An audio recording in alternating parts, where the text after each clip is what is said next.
ಇತ್ತ ಸಿಎಂ ಆಗಬೇಕು ಅಂತ ಎಲ್ರಿಗೂ ಆಸೆ ಇದೆ. ಸಿದ್ದರಾಮಯ್ಯ ಸಿಎಂ ಕುರ್ಚಿಯಲ್ಲಿ ಕೂತಿದ್ದಾರೆ ಅಂತ ಚಿತ್ರದುರ್ಗದಲ್ಲಿ ಸಚಿವ ಜಮೀರ್ ಅಹಮದ್ ಹೇಳಿಕೆಯನ್ನ ಕೊಟ್ಟಿದ್ದಾರೆ. 2028ರವರೆಗೆ ಅವರೇ ಸಿಎಂ ಆಗಿ ಮುಂದುವರಿತಾರೆ. ಇದು ಜಮೀರ್ ಅವರು ಕೊಟ್ಟಂತ ಹೇಳಿಕೆ.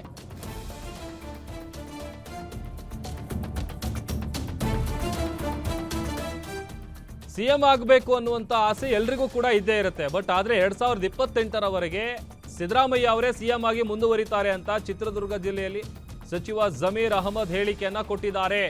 ಡಿ.ಕೆ. ಶಿವಕುಮಾರ್ ಸಿಎಂ ಆಗಬೇಕು ಅಂತ ನಮಗೂ ಆಸೆ ಇದೆ. 2028ರ ನಂತರ ಡಿ.ಕೆ.ಶಿ ಅವರು ಸಿಎಂ ಆಗಬೇಕು ಅನ್ನೋದು ನಮಗೂ ಆಸೆ. ನವೆಂಬರ್ನಲ್ಲಿ ಕ್ರಾಂತಿ ಗೀಂತಿ ಎಂಥದಿಲ್ಲ, ಏನೂ ಇಲ್ಲ. ಸಿದ್ದರಾಮಯ್ಯ ಡಿ.ಕೆ.ಶಿ ಅಣ್ಣ ತಮ್ಮಂದಿರು ಇದ್ದಂತೆ ಕೆಲಸ ಮಾಡ್ಕೊಂಡು ಹೋಗ್ತಾ ಇದ್ದಾರೆ ಅನ್ನುವಂಥ ನಿಟ್ಟಿನಲ್ಲಿ ಹೇಳಿಕೆಯನ್ನ ಕೊಟ್ಟಿದ್ದಾರೆ ಸಚಿವ ಜಮೀರ್ ಅಹಮದ್. ಯಾಕಂತಂದ್ರೆ ಆ ಥರದೊಂದಷ್ಟು ಚರ್ಚೆಗಳು ಏನು ಕೇಳಿ ಬರ್ತಾ ಇದೆ.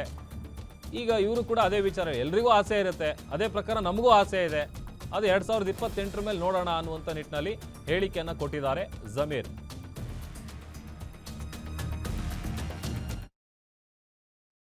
ಈಗ ಮುಖ್ಯಮಂತ್ರಿ ಆಗಬೇಕಾಗಿ ಎಲ್ಲರಿಗೂ ಆಸೆ ಇದೆ. ಈಗ ಮನೆ ಸಿದ್ದರಾಮಯ್ಯ ಅವರು ಮುಖ್ಯಮಂತ್ರಿ ಕುರ್ಚಿಯಲ್ಲಿ ಕೂತಿದ್ದಾರೆ. ಈ 5 ವರ್ಷ ಅವರೇ ಮುಖ್ಯಮಂತ್ರಿಯಾಗಿ ಮುಂದುವರಿತಾರೆ 28ವರೆಗೂ. ಈಗ ಡಿ.ಕೆ. ಶಿವಕುಮಾರ್ ಸಾಹೇಬರಿಗೆ ಮುಖ್ಯಮಂತ್ರಿ ಆಗೋದು ಆಸೆ ಇದೆ ಅಂತ ತಾವು ಹೇಳ್ತಾ ಇದ್ದೀರಲ್ಲ, ನಾವು ಅವ್ರು ಮುಖ್ಯಮಂತ್ರಿ ಆಗಬೇಕಂತ ನಮಗೂ ಆಸೆ ಇದೆ. ಡಿ.ಕೆ. ಶಿವಕುಮಾರ್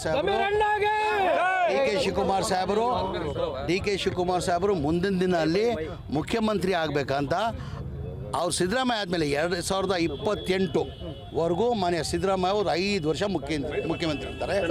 ಅದಾದಮೇಲೆ ನಾವು ಡಿ.ಕೆ. ಶಿವಕುಮಾರ್ ಅವರು ಮುಖ್ಯಮಂತ್ರಿ ಆಗಬೇಕಂತ ನಾವು ಬಯಸ್ತೀವಿ. ಏನು ಕ್ರಾಂತಿನೂ ಇಲ್ಲ, ಏನೇನೂ ಇಲ್ಲ. ಸುಮ್ಮನೆ ಸಿದ್ದರಾಮಯ್ಯ ಅವರು 5 ವರ್ಷ ಮುಖ್ಯಮಂತ್ರಿ ಆಗ್ತಾರೆ.